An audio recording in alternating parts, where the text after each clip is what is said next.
This boy. I know if y'all had proof of me robbing somebody, we wouldn't even be talking. Y'all would have cuffed me, I would be charged with it. That's what I know, bro.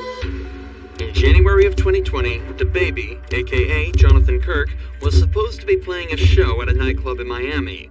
But when the owner paid him only $20 out of the $30,000 he owed him, things got out of hand fast. The victim alleged that Kirk punched him in the face multiple times before he was attacked by more of Kirk's crew.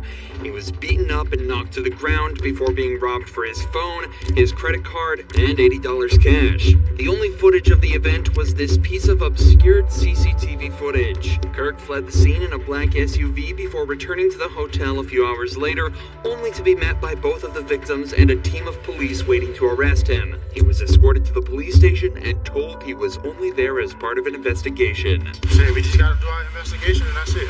But as it would turn out, the investigation wouldn't be that simple. And unfortunately for the cops, Kirk spent his hour in the interrogation room displaying exactly what to do in this situation and making the cops' lives as difficult as he possibly could. What's your full name?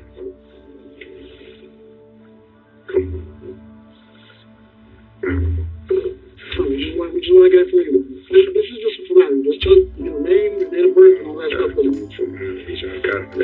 Immediately, it's obvious that this isn't going to be an easy one for the detectives. Kirk starts off by refusing to answer any of the officer's questions, even just regarding his own name. He's already been read his Miranda rights informing him that he has the right to remain silent, so it seems as though he's choosing to do just that. Interestingly, however, he is choosing to waive his right to a lawyer, and let's be honest here, it's not because he can't afford it. The best course of action if you're ever put in this scenario is to stay silent and ask for a lawyer. But this time, Kirk is confident that he'll be able to wriggle out of this himself, as long as he chooses his words carefully. An incident occurred at the hotel, 1500 Southwest First Avenue, that you were there for, correct? What incident? An incident. You had an altercation with somebody? No. You didn't. Did you have any business dealing with somebody? No. You didn't. No. So somebody didn't bring you $20,000 in front of the hotel in your SUV? No. Somebody bring $20,000 that wasn't theirs and lied to them and told them that it was for an event of theirs on the 31st. And lied to them. That person, once he realized they was doing bad business, said nah and left with his $20,000. Okay, so you didn't count. And got my contact information to do business the right way. That's what happened. So around what time was it, sir? I don't know. Every time they told us. Whatever time the camera showed me not robbing no damn body that time. Kirk is claiming that he had nothing to do with anything that happened outside. His story is somewhat unclear, but he's essentially saying that his manager was talking with an event promoter about playing at a nightclub called Cafe Iguana Pines. But it turns out the money that they were offering was stolen, and the promoter was acting strange during the deal. So instead of taking it and going through with it anyway, he told them to get their act together and left without an argument. This, of course, does not explain the altercation outside that was clearly caught on camera, but with the footage unclear and no witnesses nearby to identify the assailants, as long as Kirk sticks to his story, theoretically, things should be perfectly fine. Common sense. You know what I made to even be down here? A promoter booked me at that hotel. I didn't pay to be at the hotel. It was paid for.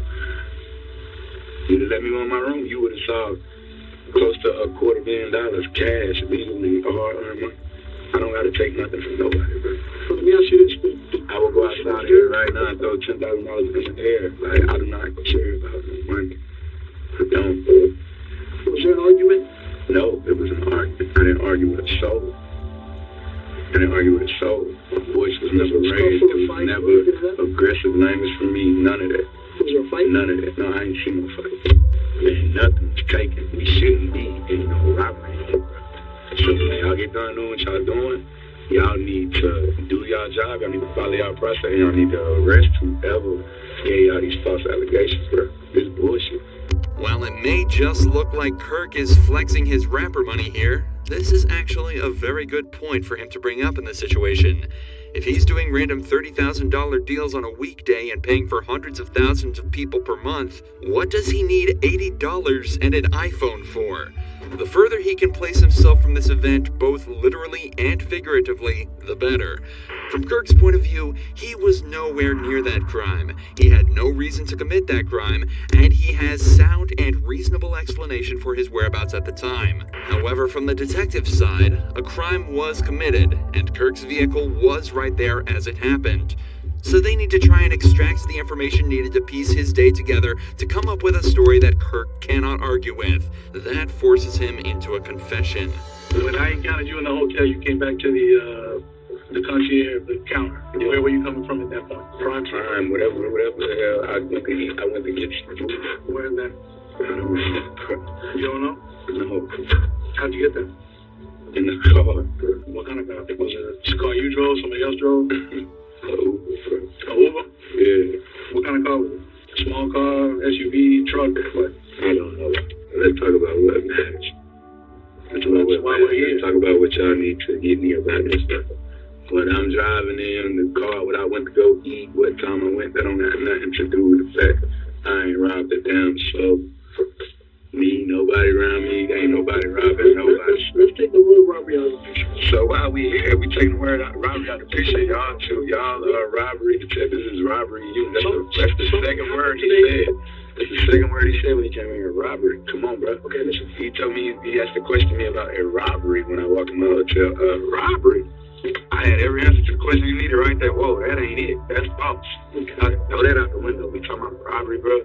There's nothing for me to talk about. I didn't rob. So do you think that we just woke up this morning and decided to just... I think y'all got a phone call from somebody that is already a liar. I know they're a liar. Got a phone call from somebody that's a liar and y'all bought it. Y'all believe it. Y'all got me in here and y'all put me in handcuffs. Brought me outside the hotel in handcuffs, cameras and shit all on me. Come on, bro. This shit is bad for what I got going on. And I ain't even do shit to that, man. Even without a lawyer present, Kirk knows exactly what to do. He currently has the upper hand in this interrogation and needs to keep it that way. The cops are searching for anything that puts Kirk at the scene of the crime, but by redirecting the conversation away from that, back to what he thinks is actually important, there's no realistic way that they'll be able to get what they need. But even though he's winning, it's still worth noting how strange it is that he's not asking for a lawyer. Kirk obviously knows exactly what to do in an interrogation and has clearly spent time learning what to do. If that's true, he should also know that there's next to no scenarios where lawyering up will harm his case. But whether it's an ego thing or just a lapse in his thinking, Kirk is definitely still winning this interrogation. But he's about to start absolutely dominating. We talk about criminals. When I do business, it's legally binding. It's legally binding. Everything I do, you got to sign a contract. You got to sign a contract. Okay, it's so a contract right now. The whole incident happened and nothing went wrong. Nothing happened. There was no... Not to more nonsense. There was no fight. There was no scuffle. There was no... I ain't fighting nobody.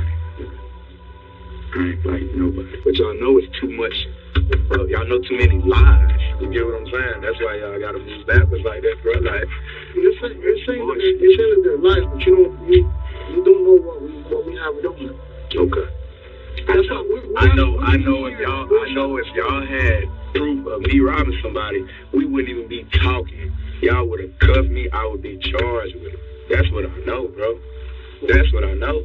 Now, while this isn't necessarily true in every case, it is absolutely true here. If you're in an interrogation room and the cops are trying to find out details of the case and accusing you of a crime instead of charging you immediately, it very likely means that they're missing the details needed to charge you.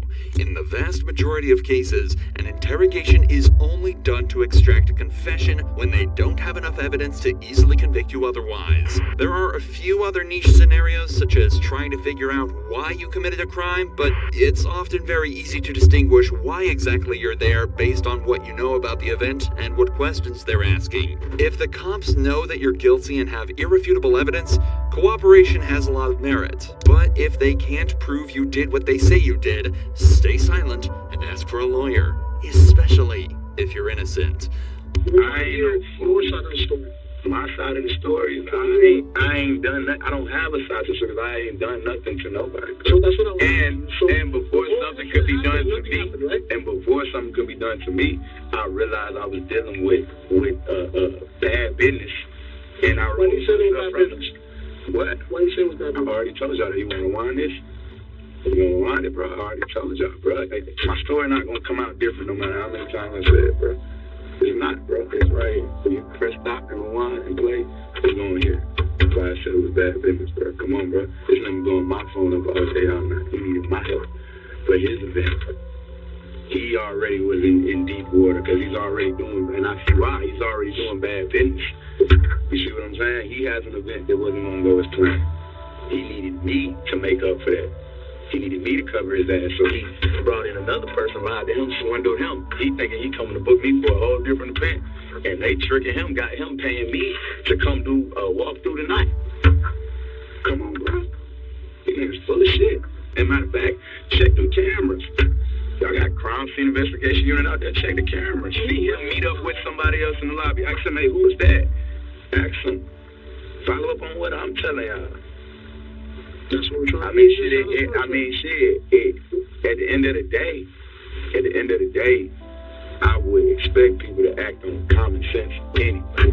The cops have realized that they're definitely not getting anything out of him for now. He's told his side of the story and made it clear that it won't be changing, no matter what they say.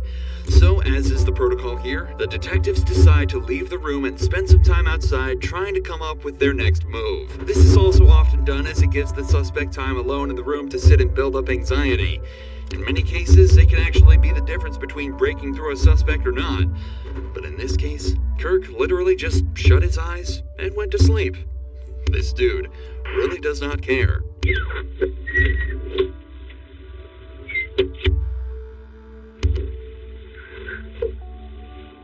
However, it seems as though the detectives couldn't come up with their next step and decided that nothing was going to make this guy budge. The next time a detective returned, it was regarding the security of Kirk's belongings that had been left in his hotel room. Even though he hasn't been convicted yet, he was still the prime suspect of this investigation, so he'd be spending some time in jail while they figured out what to do and gathered all the evidence they could. So they just had to figure out what to do with his stuff while he was locked up. But obviously, Kirk refused to let them touch his stuff and just let the hotel deal with it. Kirk was facing a possible sentence of up to 15 years in prison plus a $10,000 fine, plus any charges they could slap him with for the battery. That's only if they could gather enough evidence, though. Evidence they absolutely were not getting from Kirk, or the blocked security footage that was the only evidence the crime even took place. So just after 48 hours in jail, DeBaby was released and sent on his way. Just 2 months later, all charges were dropped, and he remained a free man.